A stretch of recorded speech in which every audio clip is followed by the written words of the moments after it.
Hello, good morning everyone! Lalo na po sa mga kalindonatics natin dyan na talaga namang nag-i-enjoy sa papapanood po ng Lindo. Ayan, no? So, super happy tayo nang nagkabalikan na ulit ang Lindo, di ba? Dahil ang dami naman talagang nag-aabang. But then, may mga mangilan-ngilan pa rin na hindi ko alam kung ano talaga yung expectation nila dito sa Lindo. And may nakita nga ako ditong post na ang daming mga bad comments kasi parang kulang na lang talaga ay gawin nilang robot itong si Annalyn at si Lindo para lang masatisfy yung kanilang mga expectation. At dito nga ay doon sa post, no, meron pong comments si Lindo dito na naging issue or naging usap-usapan sa mga grupo ng bawat kampo.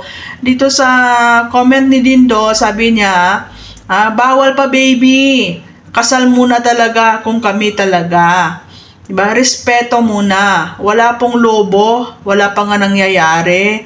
Di pa nga kami excited. Diba? So, ito yung comment na din doon. Kasi doon sa nakikita nilang halikan nila ni Annalyn. And then, nakita nila kung gaano ka-sweet. Yung nagtatabi matulog. Yung nagkukulitan. Diba? Yung kung makikita mo talaga doon sa video nila ay parang may commitment silang dalawa, may relasyon sila, talagang papunta na talaga doon sa buhay mag-asawa, 'di ba? So, alam nyo guys, 'di ba? Paulit-ulit kong sinasabi, wag po tayo mag-expect na sobra-sobra. Kung ano man po yung nakikita natin sa Lindo, yun po ay scripted, no? Sabihin na nating mag-asawa man sila, mag-girlfriend man sila, or wala silang level.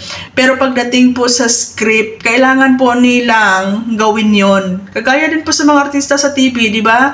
Na kailangan nilang magpanggap na very sweet sila, kailangan nilang magpanggap na talagang sila na, di ba? Kahit pa sabihin nating mag-asawa na yan sila, pero dahil po ang nakalagay sa script, ayun yung gagawin nila yon. So sa Lindo, ganun din po, no? Sabihin natin kung meron man pong MU sila ni Lindo or wala, sabihin natin kung meron naman po silang napag-usapan ni Annalyn or wala, pero yung ginagawa nila is part po yun ng script para po ma-entertain yung mga supporters. Di ba gusto natin maging masaya? Diba? At masaya tayo nakikita na talagang okay si Annalyn at si Lindo at talagang sweet na sweet sila, diba? So hindi po kailangan, no, na i-confirm or ipakita ni Lindo at ni Annalyn sa atin kung anong meron sila privacy or anong meron sila sa likod ng kamera. Basta ang pinapakita po nila ay para po mapasaya yung mga supporters. At the same time, part po ng script yun. Diba? Part po ng script. Pag sinabi po ng director, maghalikan kayo. Diba? Pag sinabi ng director, mag-akapan kayo. Pag sabi ng director na matabi kayo matulog, matabi kayo natulog. Kung yun po ang nakalagay sa script. So, sabi ko nga sa inyo, diba, scripted po ang Lindo. Ngayon, if ever na talagang sila yung magkakataluyan at talagang magkakainlaban sila, diba, sa kanila na po yun. Diba? Sa kanila na po yun. But then, ang pinapakita nila or ini-entertain po tayo ng Lindo, 'di ba? 'Yun ang purpose nila, i-entertain tayo para maging masaya tayo, 'di ba? Wala po tayong karapatan na diktahan or wala po tayong karapatan na pahimasukan kung ano man po yung mga napag-usapan nila ni Annalyn in their private life.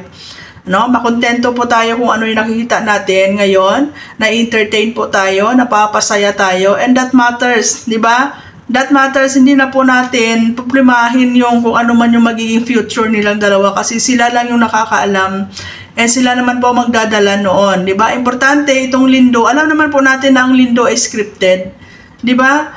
Umpisa pa lang alam natin na ang Lindo ay scripted, but then, di ba? Nandyan yung posibilidad na magkakagustuhan sila, magkakadevelopan sila at magkakatuluyan sila. Pero for now, dito lang muna tayo kung saan na-entertain tayo ng Lindo, 'di ba? Binibigyan tayo ng kasiyahan at ginagawa naman nila yung kanilang role bilang hinahangaan natin para mapasaya tayo, 'di ba? Yun lang po, doon muna tayo mag-focus, 'di ba? So kung sabi ni Lindo na wala pa, bawal pa, respeto muna, 'di ba? Kailangan maging sila muna. Eh siguro yun talaga yung totoo. Kaso lang nag-expect tayo ng sobra-sobra. At least napagkatotoo sa Lindo dito, bawal ang baby. Paano nga naman magka-baby kung wala pa ang kasal? Paano nga sila ikasal kung wala pang level ang relasyon nila? At paano nga sila magkakaroon ng level kung wala pa talaga, 'di ba? So, yan lang guys, no?